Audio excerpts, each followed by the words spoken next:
Morning, everybody. It's Flynn here. How's everybody doing today? I'm doing pretty good. Trying to get back into shooting these videos. I just took basically a couple month hiatus from it. I'd taken a pretty decent amount of home time. I'd gotten sick. My girlfriend had surgery, so usually when I'm home, I don't shoot a lot of videos. And then when I got back out here, I was just kind of, I don't want to say I wasn't feeling it. There was a lot more. When I started this, I didn't quite realize how much time was going to be involved, what all was going to be required of me to do this. And that kind of format I was doing, where I'd kind of talk a little bit and then show road footage and talk a little bit, maybe show a time lapse. I'd got that process about as fast from upload or from import to posting on YouTube. The fastest I could get it down was about 2 hours. So when I was trying to do these things once a day, that was 2 hours a day of my time that basically was something, I'm not getting paid for. I don't make any money doing this. I don't put any commercials. I don't monetize any of these videos. There's never a commercial at the beginning of any of these videos, never just a random commercial in the middle. And it's kind of my theory on it.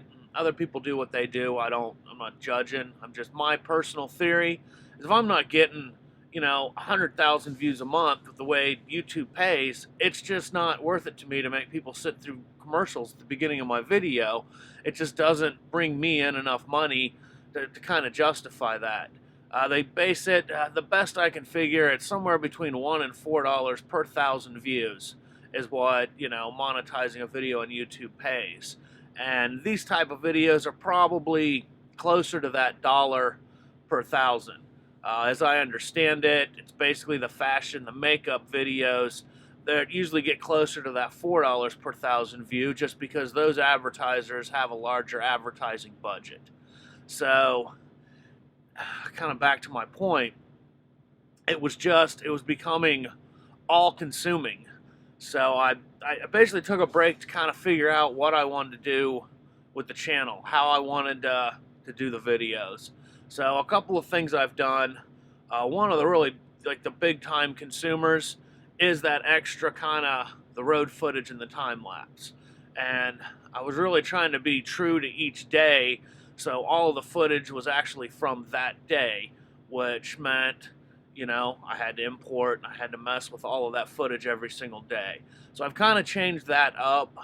For the past couple weeks, I've been grabbing road footage and a time lapse, and I'm basically going to create a folder that just has a bunch of different, road footages and a bunch of different time lapses. And then when I do that type of video, I'll be able to just pull those in instead of having to go through the import process. I mean, if you're not familiar with how a time lapse works, it's essentially a series of pictures that's converted into a movie. So my GoPro, I have it set up on the dash. It takes a picture every 30 seconds. So when the memory card's full, it's close to 10,000 pictures. It takes a lot of time for the computer to process that. So I have to get everything imported. The import alone is 10-15 minutes. And then it's probably another 10-15 minutes to convert those pictures into, the time-lapse movie. It just has become, by doing it this way, I now can just pull a video in. And I'm still going to do those kind of day in the life videos, but they're probably not going to be the predominant thing I do. I don't know exactly what I'm going to do as far as different videos. It's kind of, as I got into this, I kind of ran into, what am I going to say? And I also kind of started feeling like I was living in Groundhog Day. It seemed like every video was, I picked up here. I fueled here. I got to wash the trailer out. I delivered here. I'm going here for a break. Rinse, repeat, do the same video the next day. I guess I was kind of getting bored with my own videos. Now, from the comment section and stuff, for the most part, it didn't seem like other people were probably as bored with it as I was. So that's kind of some of the reasons. Another thing I want to touch on is just the negativity that pops up in the comment sections every now and then. And for the most part, I've got decent feedback. But a lot of people are they're either anti-prime or they're anti-lease.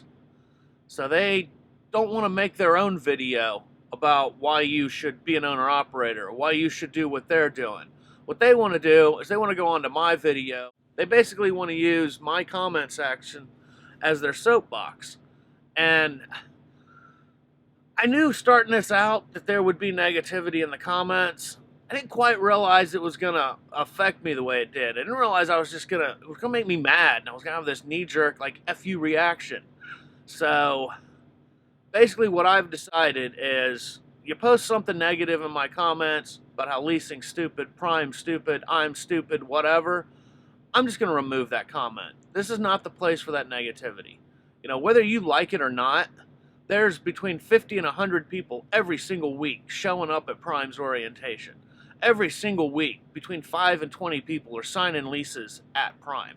It's happening. People are going to do it. And I'm not saying you should go to Prime.